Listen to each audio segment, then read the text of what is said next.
오늘은 믿음과 행위에 대해서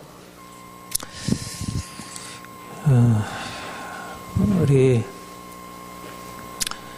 신앙의 가르침, 우리가 이제 교리라고 하고 신학이라고 하는 이제 이런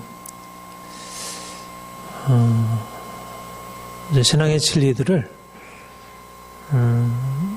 더 분명하게 이해하고 깨닫고 우리의 생활에 적용해야 합니다.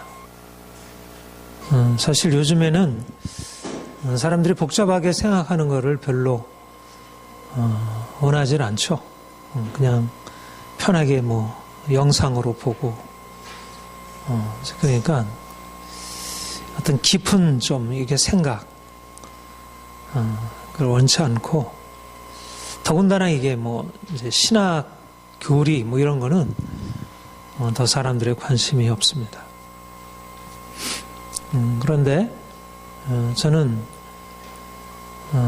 사실상 우리에게 이제 가장 중요한 것이 그 진리가 자유케 한다 그러잖아요. 진리가 말씀의 진리를 우리가 분명히 깨닫게 되면 우리의 삶에 놀라운 변화가 일어날 수 있습니다.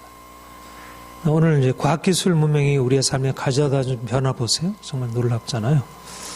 근데 사실은 신앙의 진리, 이 복음 진리를 우리가 깨닫게 되면 우리의 삶에 정말 큰 변화를 이루어갈 수 있습니다. 그러니까 여러분들이 어떻게 보면 너무 귀한 것을 이렇게 가지고 있는데도 마치 그거를 땅에 묻어둔 그 이제 종처럼 그렇게 그 귀한 것을 활용하지 않고 살아가고 있다는 거죠. 여러분, 예수님께서 밭에 감추인 보화 말씀하신 거 기억나죠? 어떤 한 농부가 밭에서 이제 밭을 갈다가 거기서 보화를 발견하게 된 것입니다. 그래서 자기 가지고 있는 모든 재산을 다 팔아서 그 밭을 샀다는,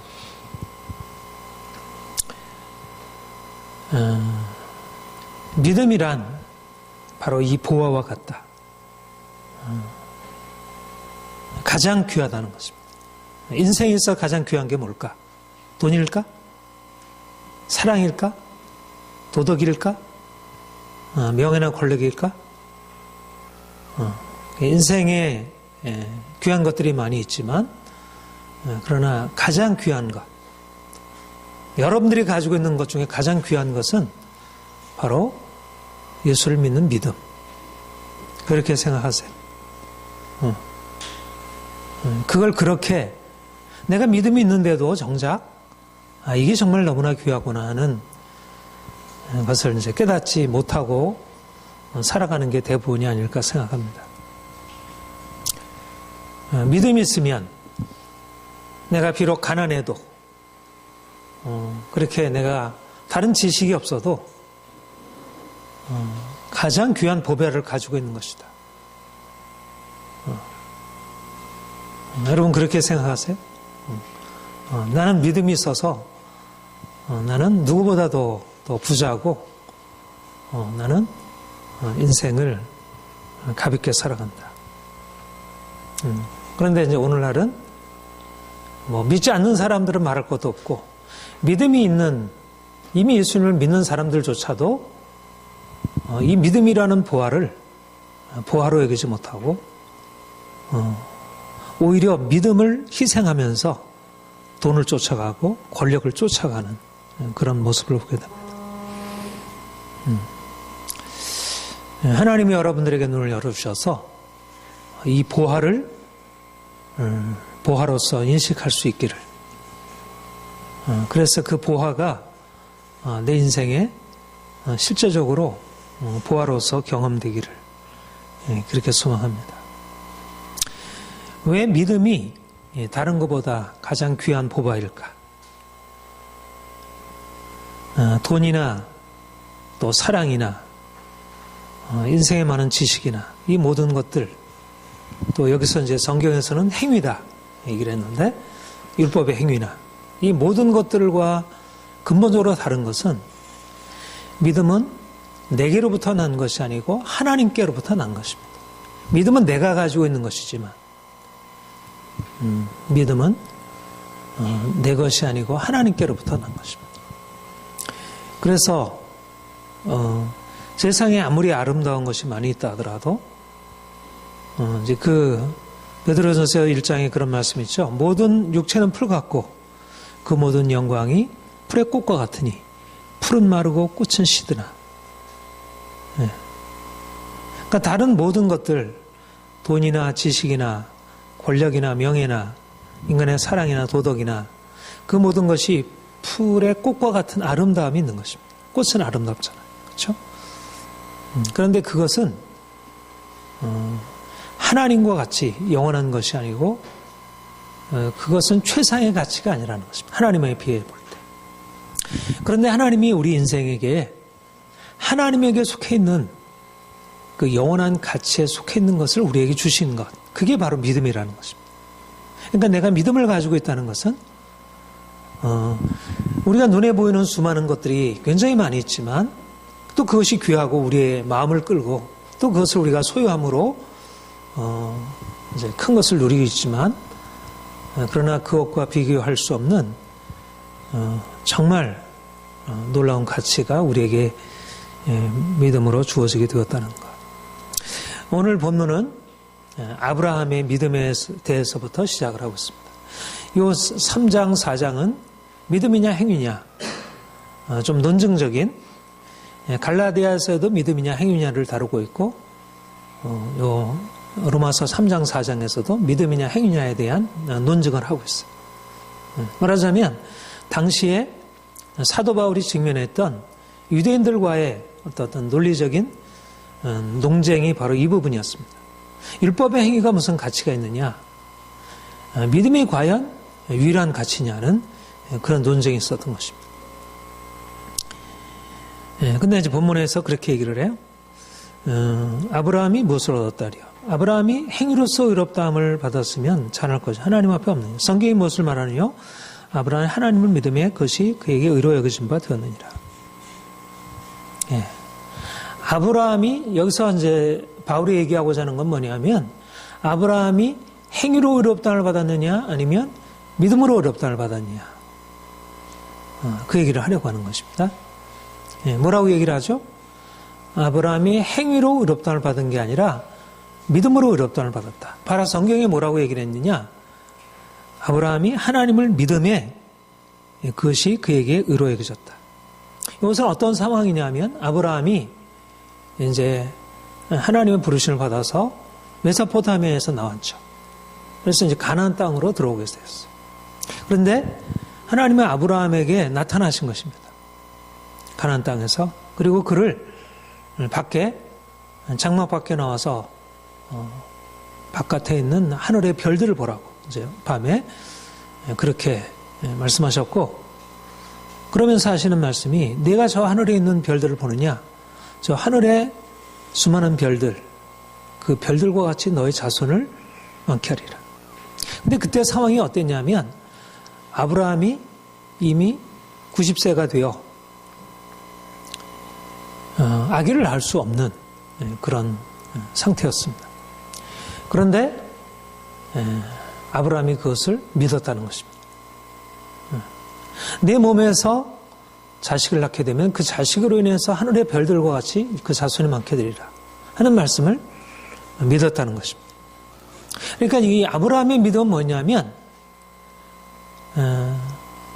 하나님이 자기에게 자기의 어떤 생물학적인 몸의 상태로서는 불가능한 일을 하나님, 그 전능하신 하나님이기 때문에 그분이 하실 수 있다는 것을 그가 받아들였다는 것입니다. 그러니까 믿음이란 뭐냐? 우리 이성적인 판단, 우리의 경험을 뛰어넘는 하나님의 능력, 그가 가지고 있는 그 크심을 인정해 드리는 것. 그게 바로 아브라함이 의롭다 인정받은 믿음이었습니다.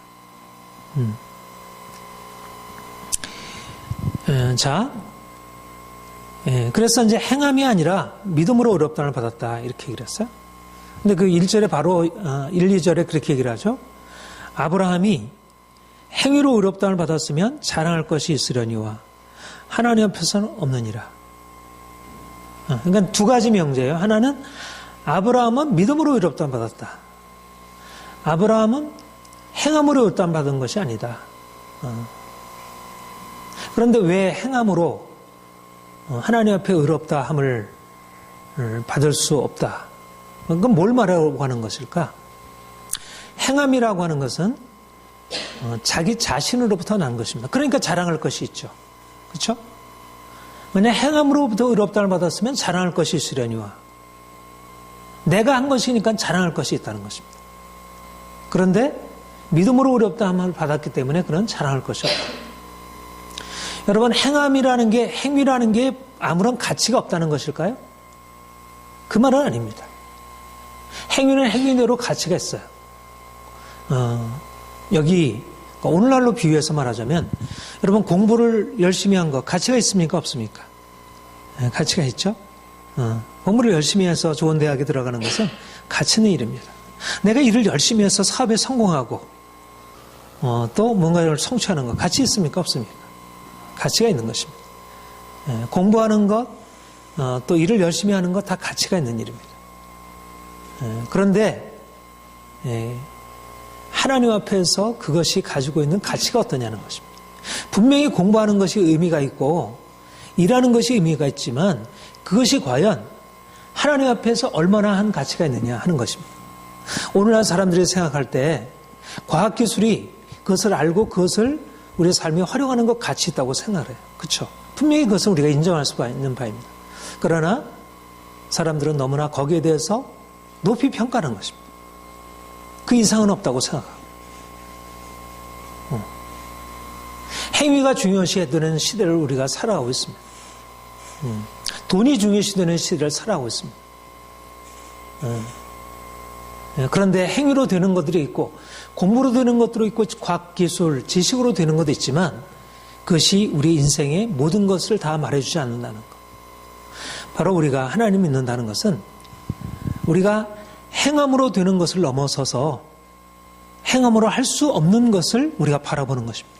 믿음이란 무엇이냐면 우리가 행위로 할 수 없는 것, 우리 자신으로 할 수 없는 것들을 인정하고 받아들이는 것을 의미합니다. 많은 사람들은 자신의 삶을 행위에 근거해서 살아가고 있습니다. 여러분, 일주일을 어떻게 살아가세요? 내가 행하는 것에 근거해서 살아가잖아. 내가 열심히 공부하고 일하고 사람들을 만나고 돈 벌고 뭐 이러저러한 그런 것 속에서 살아가요. 마치 그것이 인생의 전부이냐, 그것에 의해서 인생이 좌우되는 것이냐. 그러나 과연 그 모든 것들이, 인생의 모든 것들이 우리의 행위에 달려 있는가? 그렇지 않다는 것입니다. 물론 우리 인생의 행위에 속한 것들이 많이 있지만 우리 믿음이라는 것은 그것을 넘어 있는 차원, 하나님의 차원, 보이지 않는 차원, 우리가 공부하고 우리가 애써 일하고 우리가 여러 가지로 많은 삶의 경험을 통해서 얻을 수 있는 것을 넘어서 계신 보이지 않는 하나님, 그 하나님을 인정하는 것입니다. 우리가 이제까지 살아온 것은 우리의 삶의 모든 근거들은 우리 자신에 속한 것이었습니다. 그런데 하나님이 우리에게 오셔서 우리로 하여금 우리의 행위를 넘어서 있는 하나님의 것들을 우리로 알 수 있도록 우리에게 믿음을 주시고, 그래서 우리가 믿음으로 말미암아 이제까지 내가 할 수 있는 것이 아니라 내가 할 수 없는 것, 내가 전혀 할 수 없는 차원을 인정하게 되는 그것을 열어주신 것입니다. 아브라함이 하나님의 말씀을 들었습니다. 내가 너의 자손을 저 하늘에 있는 무별 같이 많게 하리라. 그 말씀을 들었을 때 그는 그것이 자기 이성적으로 경험적으로 이해될 수 있고 받아들일 수 있는 것이 아니었지만 그러나 그것을 받아들이고 인정했습니다. 중요한 것은 뭐냐면 그러니까 내가 눈으로 보고 알 수 있는 것에 근거해서 우리의 삶을 살아가는 것이 아니라 그것을 넘어서 내가 눈으로 보지 못했지만, 내가 경험으로 내가 깨닫지 못했지만, 내가 이성적으로 그것을 인정한 것이 아니었지만, 하나님이 내게 말씀하시는 것을 듣고 거기에 따라 반응하는 것, 이게 바로 믿음입니다. 행위에 있어서 중요한 것은 내가 무엇을 할 수 있느냐 아니냐입니다. 근데 믿음에 있어서 중요한 것은 내가 무엇을 할 수 있냐가 아니라 하나님이 무엇을 할 수 있느냐가 중요합니다. 여러분, 두 가지 인생이 있습니다. 하나는 내 행위에 근거해서 살아가는 인생이 있고, 하나는 믿음에 근거해서 사는 인생이 있습니다. 행위에 근거해서 살아가는 것은 내가 할 수 있는 것에 근거해서 인생을 바라보고, 인생에 대해서 희망을 갖고, 인생에 대해서 꿈을 꾸고 열심히 노력하고 애쓰는 삶을 살아갑니다. 내가 믿음에 근거해서 살아가는 것은 내가 행한 무엇이 아니라 내 행위를 넘어서 있는 것에 하나님, 그 하나님이 내 인생에 오셔서 행하신 시들을 바라보고 살아가는 것입니다. 우리의 행함으로 할 수 있는 것들이 있습니다. 그러나 우리가 행함으로 할 수 있는 것들이 있지만 그것이 우리의 삶을 다 설명해주고 다 바꿀 수 없는 것입니다. 우리는 피조물이고 우리는 죄인입니다. 우리가 인생의 문제들을 다 해결해 나갈 수가 없습니다. 이러저러한 문제가 우리에 부딪힐 때 그 문제 앞에서 좌절하고 절망할 수밖에 없는 것이 우리의 인간의 모습입니다. 그러나 우리가 그러니까 믿음에 근거해서 살아갈 때 우리 자신을 넘어서는 하나님의 역사, 그것으로 우리가 향하게 하는 것입니다. 나는 우리에게 바로 이러한 차원이 열려지길 소망합니다.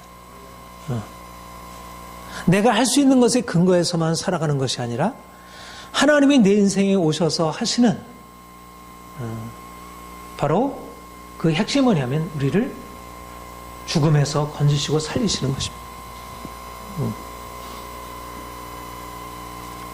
우리는 우리의 행위로서 우리를 죽음에서 건져낼 수 없습니다. 우리의 삶의 수많은 문제들을 우리가 바꿔낼 수 없습니다. 그러나 우리가 믿음으로 살아간다는 것은 우리의 삶을 장악하고 있는 죽음의 군세, 그 모든 것들을 우리가 깨뜨리고 그것을 넘어서서 나아갈 수 있는 것입니다. 아브라함처럼 자기의 몸으로 이룰 수 없는 것, 자기의 행위로서 이룰 수 없는 일들을 내가 기대하고 바라고 나아가는 것입니다.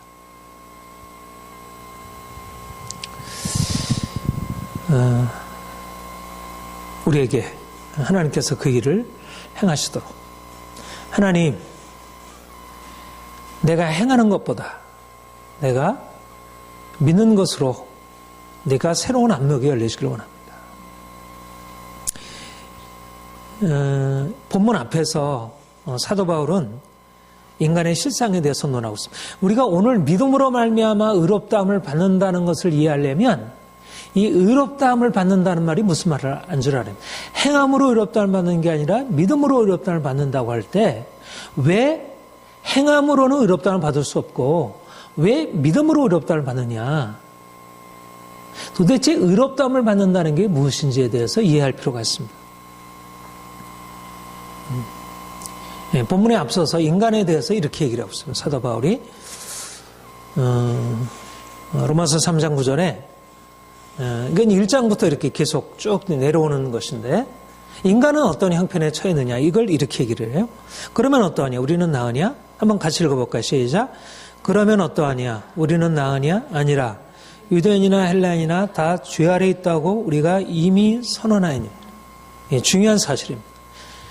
성경에서 다른 철학이나 다른 인간에 대한 많은 관점들과 근본적으로 다른 것은 뭐냐면 인간은 죄 아래 있다. 죄의 종이다. 노예다. 그렇게 얘기를 하고 있다는 거죠.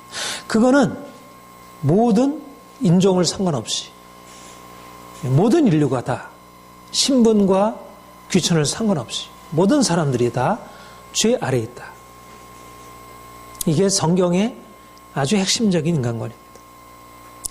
그러면 죄 아래 있다는 것은 무엇을 말할까? 그것은 사람들이 태어날 때부터 죄를 짓고 산다는 것이고, 그리고 성경의 가장 중요한 관점은 죄에 대해서 하나님이 심판하셔서 진노의 심판 아래 놓였다는 것입니다. 이게 바로 인간에 대한, 죄 아래 있는 인간은 어떤 운명에 처해 있는가? 진노의 심판 아래 놓여 있다. 그 다음에 우리 같이 한번 읽어볼까요? 시작. 우리가 알거니와 무릇 율법이 말하는 바는 율법 아래 있는 자들에게 말하는 것이 모든 입을 막고 온 세상으로 하나님의 심판 아래 있으냐고요. 하나님은 정의로 각 사람들을 행한 대로 심판하시는 하나님이십니다. 그러면 사람들이 죄 아래 있다면 동일하게 하나님의 진노의 심판 아래 있다는 것. 그래서 이제 어떻게 하면 우리가 죄 아래 있는 인간이, 하나님의 진노의 심판 아래 있는 인간이 거기서부터 벗어날 수 있을까? 죄를 죄로 깨닫게 하고 또 인간이 죄로 말미암아 심판 아래 놓여 있다는 것을 보여주는 것이 율법입니다. 그래서 하나님께서 태어날 때부터 사람들 안에 양심이라는 것을 주셨고 또 모든 민족, 나라, 문화마다 하나님이 이러저러한 법을 주셔서 사회 질서를 세우게 하시고 사람들이 죄를 피하고 그래서 진노를 피하도록 그렇게 해놓으셨습니다. 그리고 하나님께서 이스라엘 백성들을 택하셔서 그들에게 율법을 주셨습니다.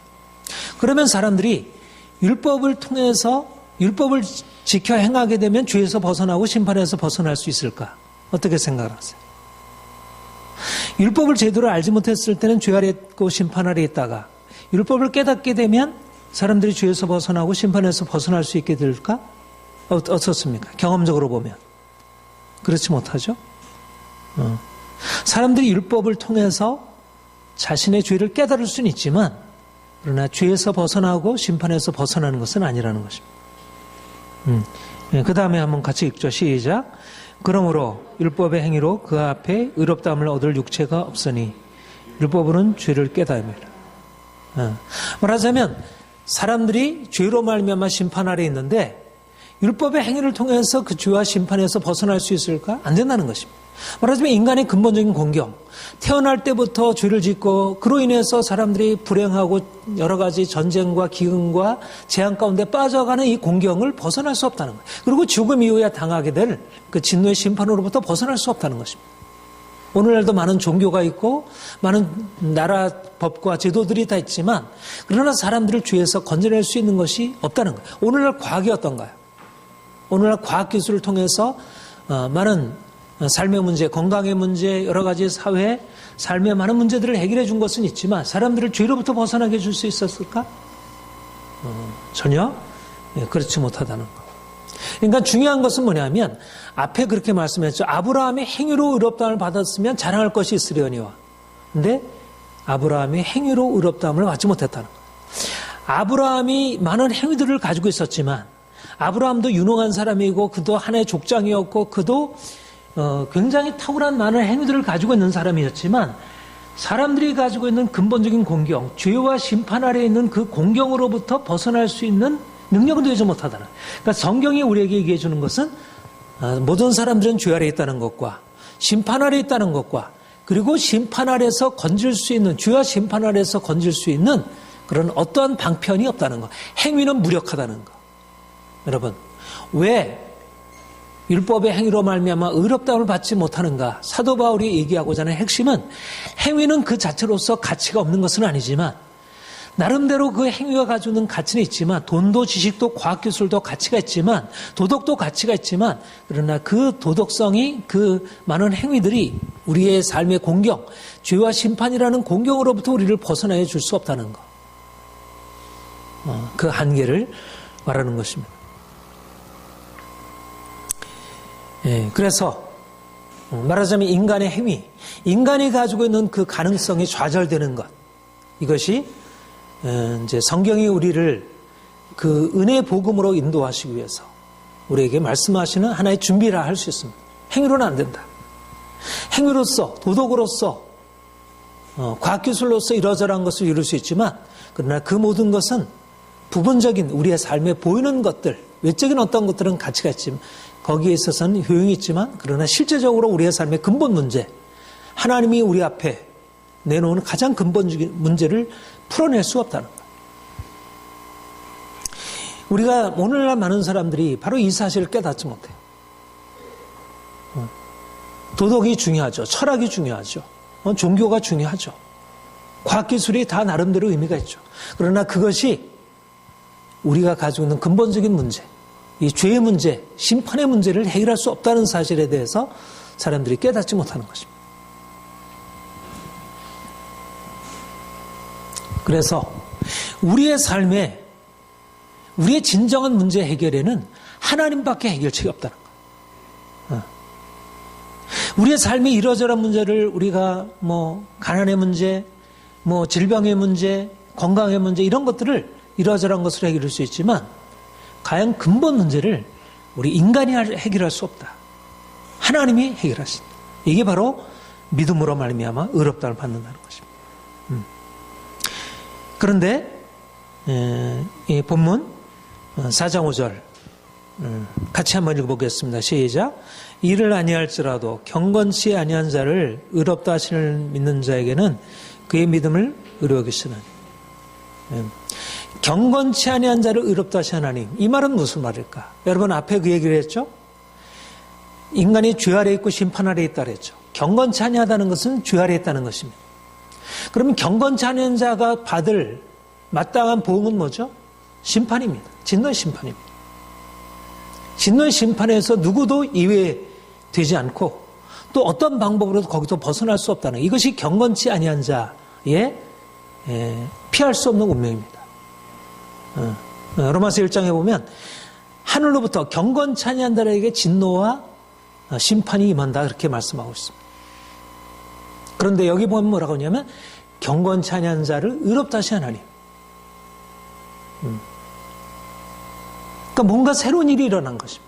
경건치 아니한 자는 심판을 받는 게 마땅한데 경건치 아니한 자가 심판에서 건짐을 받고 의롭다를 받게 된다.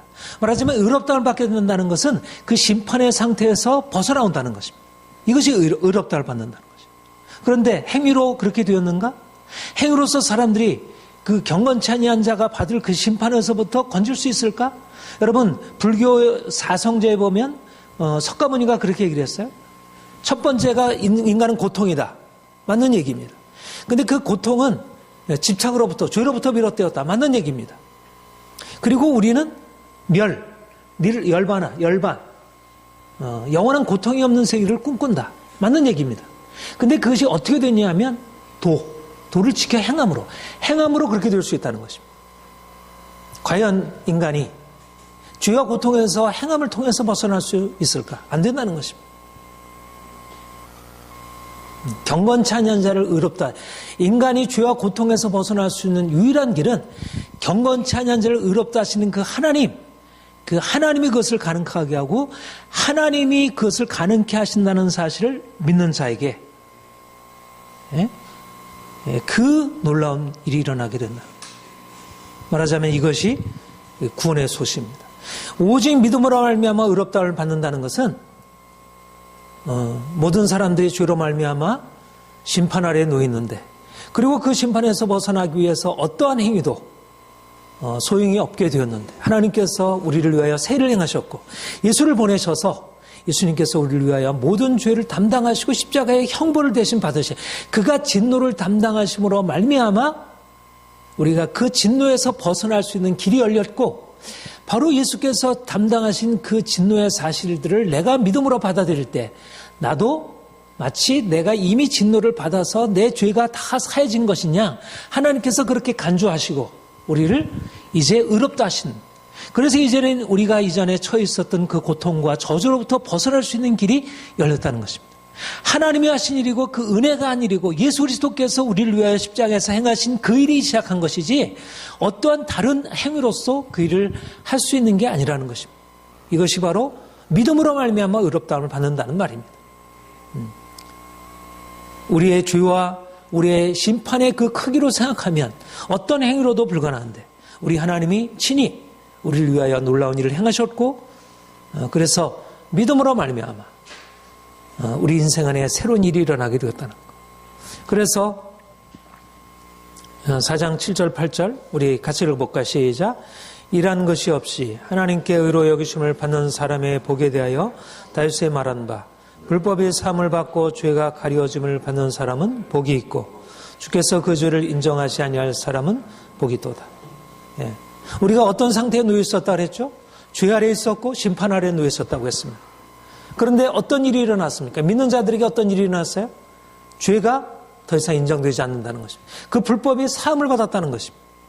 내 죄에 대한 모든 값이 치러졌고 이제 심판이 더 이상 없게 되었다는 것입니다. 이것이 우리에게 주어지는 복이라는 것입니다. 예수님이 우리를 위해서 행하신 일이고 우리가 믿음으로 받아들일 사실입니다. 그러므로 내가 비록 죄를 많이 져왔고 여전히 내 안에는 여러 가지 많은 죄의 그런 본성들이 남아있지만 그로 인해서 하나님의 심판을 우리가 피할 길이 없어 늘 두려워할 수밖에 없지만 우리가 주님을 바라보게 될 때, 주께서 우리를 위해서 행하신 일을 바라보게 될 때 우리는 우리 자신에 대해서 새롭게 생각할 수 있습니다. 나는 비록 죄인일지라도 하나님이 나를 위하여 이 놀라운 일을 행하셨으니 내가 더 이상 이제는 절망 가운데 처해 있구나. 이것이 바로 우리에게 가지고 있는 놀라운 소망입니다. 우리는 이전에 고통스러웠고 또 지금도 여전히 삶에 많은 문제가 있고 여전히 해결되지 않았지만 그럼에도 불구하고 우리에게는 근본적인 해결책. 사람들은 행위로 말미암아 돈도 벌고 건강도 회복하고 인생을 많이 즐겁게 산다고 할지라도 죄와 심판이라는 근본 문제에서 벗어날 수 없는데 우리는 그런 삶의 문제가 여전히 있지만 그러나 그리스도께서 우리를 위하여 십자가에 죽으시고 우리의 모든 죄와 허물을 담당하시고 우리를 모든 죄와 심판에서 건져주셨다는 사실을 믿음으로 말미암아 우리 인생에 이제 새로운 변화, 죽은 자 가운데서 살아나신 예수 그리스도의 그 생명의 변화, 우리를 의롭다 하셨다는 것은 이제 우리가 더 이상 죽지 않는다는 것입니다. 이제 더 이상 죽음이 우리를 지배할 수 없다는 것입니다.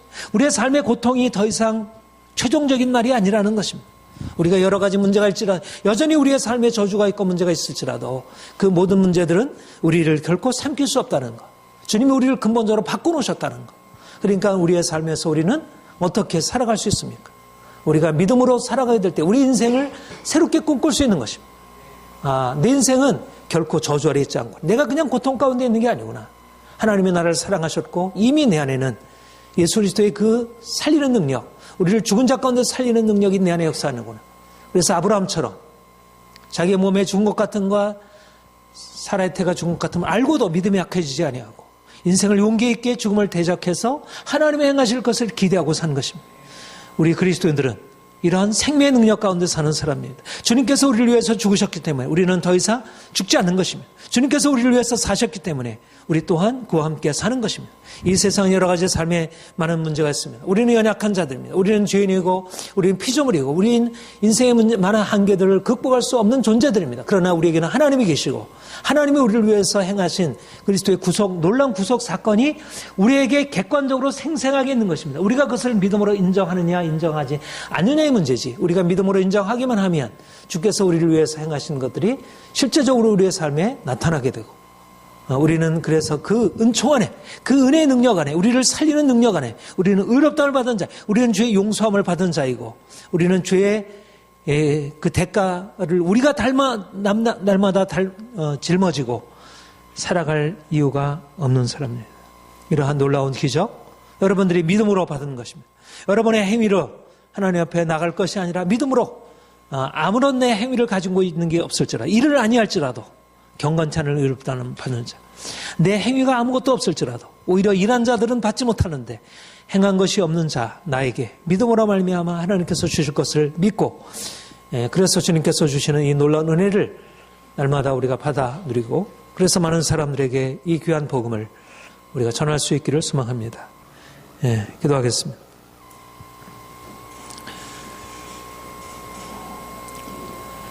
주님, 우리가 주를 알지 못할 때 죄 아래 있었고 하나님의 무서운 심판 아래 있었습니다. 여전히 우리의 삶에 여전히 죄가 있고 또 많은 저주의 형상들이 있음을 봅니다. 우리 자신을 보게 되면 진정한 기쁨과 자유함이 없습니다. 그러나 주님이 우리를 위해서 이미 이를 이루셨고 경건치 않은 자 우리를 마치 경건한 자처럼 의롭다 하시고 우리로 하여금 영원한 생명과 큰 은총으로 살게 하시니 감사드립니다. 이제 믿음으로 말미암아 살리라. 우리가 오직 믿음으로 주께서 우리에게 이루신 이 놀라운 은총을 믿음으로 날마다 주와 함께 살고 날마다 기쁨으로 평강 가운데 살아가게 하옵소서. 우리가 이전에 행위로 의지하고 살아갔던 모든 인생 내려놓고 이제 우리의 눈을 열어 하나님이 우리를 위해서 행하신 놀라운 은총을 바라보고 날마다 주 안에 기뻐하며 감사하며 살아가게 하옵소서. 감사드립니다. 예수님의 이름으로 기도합니다. 아멘.